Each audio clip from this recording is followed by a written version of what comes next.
Greetings, it's Andy here again, and today as I'm recording this, it's Friday the 13th of October, and it's here where I am in southern England is a very dull and rainy and windy day. I had planned to record a video today, but not this one. I thought about this morning and thought, it's very timely and relevant. So I'm talking about the 50th anniversary of Dark Side of the Moon, and last week there was an album issued by Roger Waters, and I'll come to that in a minute. Today my copy arrived early. Today is released individual parts of the official remaster of Dark Side of the Moon, and as I say, I got a copy yesterday, it's amazing. So I just thought I'd do a quick little talk about it. Let me go back first of all, though, to March 1973. So I was 16 then, and that was when the original Dark Side of the Moon was released.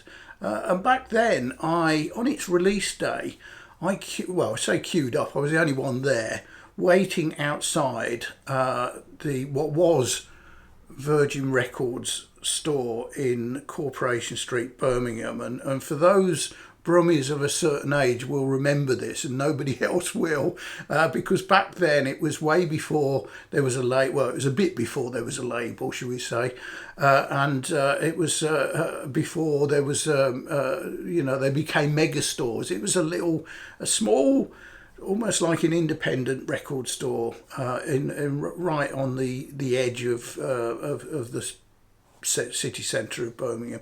Anyway, by the by, I bought Dark Side of the Moon on the day it was released, and then something like 10 years or so later, I lent it to a brother-in-law who somehow broke it or lost it or whatever. Anyway, when I sort of started nagging him to get it back, he turned up with a reissue basically and said, sorry, I had an accident.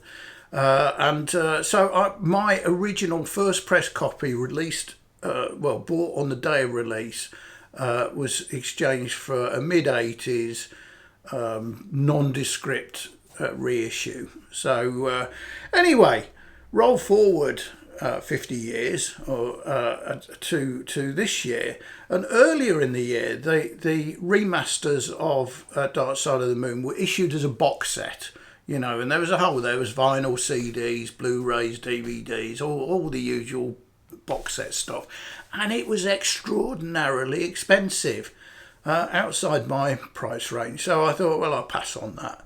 And then a few weeks ago, I noticed they were doing pre-release ordering for the individual elements being released today, effectively, and they were really good value. And I bought. I'll come to the quality of it. I appreciate I'm sort of rambling on a little bit here. I bought the vinyl version, which was only £19, and also I've kept the hype sticker for that one, which tells you all about it. And also I bought the Blu-ray, which was £16, and this has got a Dolby mix on, which I'll come to. So basically, I got the vinyl and the CD for 35 quid, which is sort of almost going rate these days for a new reissue of this quality.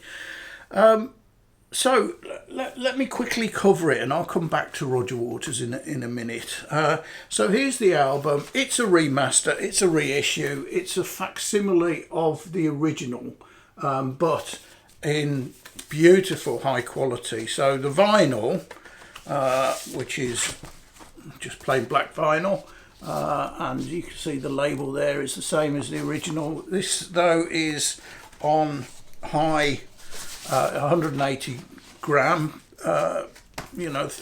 heavyweight vinyl. The cover is absolutely lovely. It's really thick card, and it's technically what they call matte laminate, so it's got that sort of slightly waxy feel you get sometimes on high quality brochures and things like that. And inside, I won't open them up, but you've got all the original posters and stickers and stuff like that, and you've also got some in the Blu-ray as well. But playing it, oh, it is fabulous. It brings the whole lot of life. It's a really good remaster, and it's an amazing pressing. It's absolutely superb and brilliant value at £19. So I wanted to mention it because, you know, I know quite a lot of people said, well, I've got an original, I don't need another one. But this is worth getting. It is absolutely superb. The Blu-ray, and sort of recently, I think this is a coming thing now, that people are producing sort of Dolby Atmos mixes and surround mixes on and very high standard lossless stereo digital files on here. It's a lovely packaging. It's got the packaging is actually in here, and then it's got its own little sleeve with the Blu-ray on, and then you've got, you know, a little booklet. You've got some stickers, and you've got a little booklet. And the Dolby mix, which has been mixed by James Guthrie, is very good. But I think, you know, those who saw my last video, I was waxing lyrical about Stephen Wilson's new album, the Harmony Codex, and said, you know, it's a fabulous vinyl record. Dolby Atmos sort of 360 surround mix was better than the stereo, but that was because Wilson designed it that way. I've heard him say recently that he wanted to create for Dolby Atmos what Dark Side of the Moon was for stereo in the early 70s, and he succeeded. The Dolby Atmos mix for Dark Side of the Moon is very good, but it's not as good as the stereo, you know, because the whole thing was designed for stereo, and James Guthrie has done a really good job turning it into that, so it doesn't sound like some of the streamed 360 songs do, where they invariably sound as though the sort of the mix is being created by an algorithm, you know, as opposed to a person. So very good, worth 16 quid, but not as good as this, which is absolutely fabulous. I wonder whether the timing of them releasing this and the pricing was as a result of Roger Waters announcing that he was going to produce what he's called a redux of Dark Side of the Moon, which was released last week, where he's sort of like, you know, almost done a voiceover of it. I don't know how much he's changed the music. I listened to, I haven't bought it, you'll see I'm not doing that, and I don't intend to buy it.